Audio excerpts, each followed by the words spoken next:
নমস্কার বন্ধুরা, একদম ঘরোয়া সাধারণ পদ্ধতিতে আজকে তৈরি করে দেখাবো প্রত্যেক দিনের মাছের ঝোলের রেসিপি। এটা নতুন কিছুই না, বাঙালি বাড়ির প্রত্যেক দিনের মেনুতে থাকেই মাছের ঝোল। তবে আমি কি করে শীতকালে মাছের ঝোল বাড়িতে রান্না করি সেটাই থাকছে আজকের পর্বে। রান্নাটা করব আজকে আমি কাতলা মাছ দিয়ে। তো এখানে আমি 4 পিস কাতলা মাছ ভালো করে ধুয়ে পরিষ্কার করে রেখেছি। মাছের মধ্যে সামান্য পরিমাণে নুন আর একটুখানি হলুদ মাখিয়ে মাছটাকে মেরে রেখে দেবো 10 মিনিটের জন্যে, যাতে করে নুনটা মাছের মধ্যে ভালো করে ঢুকতে পারে। মাছটাকে কিন্তু নুন হলুদ মাখিয়ে সাথে সাথেই রান্না করব না। কড়াইতে দেখুন বেশ খানিকটা জল গরম করতে বসিয়েছিলাম। জলটা একটু হালকা গরম হয়ে আসার পরে দুটো টমেটো মাথার দিকটাকে একটুখানি কেটে তারপরে মিনিট 5 জন্য একদম হাই আঁচে ফুটিয়ে নিয়েছি। টমেটোটাকে একটুখানি সেদ্ধ করে নিলাম। ওই একই কড়াই ধুয়ে বসিয়ে দিয়েছে আর কড়াইতে নিয়ে নিচ্ছি সর্ষের তেল। মাছের ঝোল সবসময় সর্ষের তেল দিয়েই ভালো হয়। 3 টেবিল চামচ তেল খুব ভালো করে গরম করে নিয়েছি। প্রথমে কড়াইটাকে খুব ভালো করে গরম করে নিয়েছিলাম, তারপরে সর্ষের তেলটাকে দিয়ে তেলটাকে খুব ভালো করে গরম করে নিয়ে তারপরে নুন হলুদ মাখিয়ে রাখা মাছগুলোকে ভেজে নিচ্ছি। মাছটাকে কিন্তু খুব বেশি কড়া লালচে করে ভাজবো না, আবার একদম হালকা করেও ভাজবো না, কারণ আমার পার্সোনালি মনে হয় যে মাছটাকে খুব বেশি হালকা করে বা খুব বেশি কড়া করে ভাজলে ভালো লাগে না খেতে খুব একটা। তো 2 পিঠ উল্টে পাল্টে একটু হালকা লালচে রং আসা পর্যন্ত মাছটাকে ভেজে নিচ্ছি। মোটামুটি 3-4 মিনিটের জন্যে মাছটাকে 2 পিঠ উল্টে পাল্টে একদম হাই আঁচে মাছটাকে ভাজছি। তো 2 পিঠ উল্টে পাল্টে মোটামুটি 3-4 মিনিটের জন্য ভেজে নিতে হবে। একটা পিঠ মোটামুটি 2 মিনিটের জন্য ভেজে নিচ্ছি। তো এখানে আমার 2টো পিস ভাজা হয়ে গেছে, প্রথমে যে 2টো পিস দিয়েছিলাম সেগুলো ভাজা হয়ে গেছে। একই রকম করে বাদবাকি 2টোকে আমি ভেজে তুলে নেব। এটা কিন্তু যে কোনো মাছ দিয়ে খুব ভালো হয়। তো অবশ্যই এরকমভাবে রেসিপিটা একবার বানিয়ে দেখবেন, আশা করছি আপনাদের খুবই ভালো লাগবে। তো মাছ ভেজে তুলে নিয়েছি। এবার ওই তেলটার মধ্যে দিয়ে দিলাম লম্বা লম্বা টুকরো করে কেটে রাখা নতুন আলু। সামান্য পরিমাণে নুন দিয়ে আলুটাকে প্রথমে একটু ভেজে নিচ্ছি। আলু যেহেতু একটু শক্ত সবজি, সেদ্ধ হতে সময় একটু বেশি লাগে, সেজন্য আলুটাকে প্রথমে ভেজে নিয়েছি। তারপরে এখানে দিয়ে দিচ্ছি শিম। শিমগুলো বেশ বড় বড় ছিল, তো একটা শিমকে আমি 2 পিস করে কেটে নিয়েছি।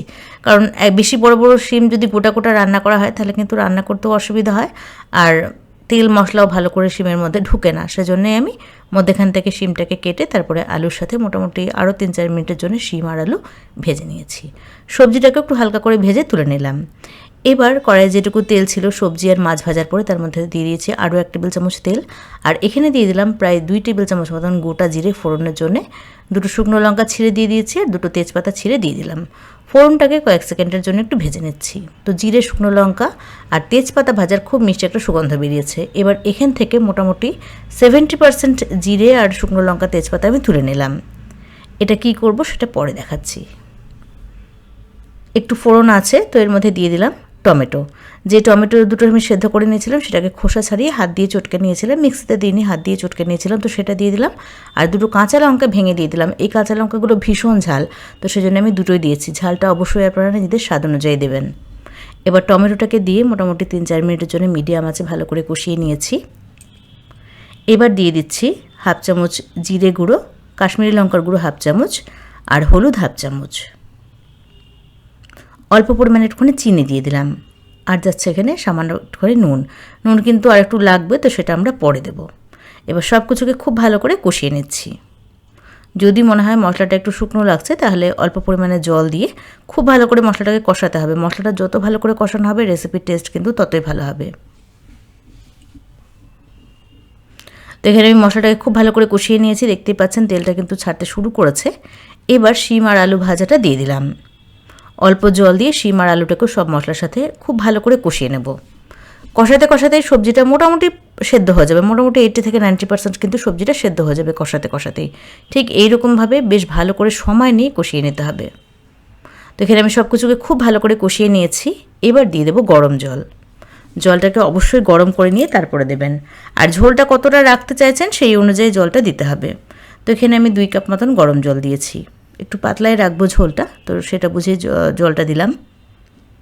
সব কিছুকে খুব ভালো করে একসাথে মিশিয়ে নিয়ে নুনটা একটু টেস্ট করে দেখতে হবে। আমার কিন্তু নুন একটু কম লাগছে, তো এখানে আমি স্বাদ অনুযায়ী নুন দিয়ে দিলাম। সব কিছুকে ভালো করে একসাথে মিশিয়ে নিয়ে মিডিয়াম আঁচে 5 মিনিটের জন্য ঢাকা দিয়ে রান্না করব, যাতে করে সবজিটা খুব ভালো করে সেদ্ধ হয়ে যায়। 5 মিনিট মিডিয়াম আঁচে ঢাকা দিয়ে রেখেছিলাম। এখন কিন্তু ঝোলটা একদম টকবক করে ফুটে উঠেছে আর সবজিটা খুব ভালো করে সেদ্ধ হয়ে গেছে। আমি আলুটা একটুখানি চেক করে দেখলাম, আলু সেদ্ধ হয়ে গেছে, তার মানে শিমটাও সেদ্ধ হয়ে যাবে। এবার এখানে ভেজে রাখা মাছগুলোকে দিয়ে দিচ্ছি। সবজি যখন সেদ্ধ হয়ে যাবে তারপরে ভেজে রাখা মাছগুলোকে দিয়ে দিতে হবে। মাছটাকে দিয়ে একটুখানি মিশিয়ে নিচ্ছি ঝোলের সাথে। মাছটাকেও 2-3 মিনিটের জন্য মিডিয়াম আঁচে একটু ফুটিয়ে নেব। তবে ঢাকা দেবো না, ঢাকা ছাড়াই মাছটাকে ফুটিয়ে নেব। তো 2-3 মিনিট ফুটিয়ে নিয়েছি, রান্নাটা অলমোস্ট শেষের দিকে। প্রথমে যে ফোড়নটা তুলে রেখেছিলাম না, মানে জিরা, শুকনো লঙ্কা আর তেজপাতা, সেটাকে আমি অল্প জল দিয়ে বেটে নিয়েছিলাম শিলপাটাতে, তো সেই মশলাটা দিয়ে দিলাম। এই রান্নাতে কোনো গরম মশলার ব্যবহার করব না, জিরে আর শুকনো লঙ্কা তেজপাতা যে ভাজা যেটা বেটে নিয়েছিলাম সেটা দিয়ে দিলাম।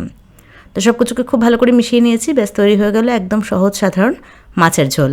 তবে রেসিপিটা যতই সহজ সাধারণ হোক, খেতে কিন্তু এটা দারুণ হয়। তো কেমন লাগলো আজকের রেসিপি সেটা অবশ্যই কমেন্টস করে জানাবেন। ভিডিও ভালো লাগলে একটা লাইক করবেন আর চ্যানেলটাকে সাবস্ক্রাইব করবেন।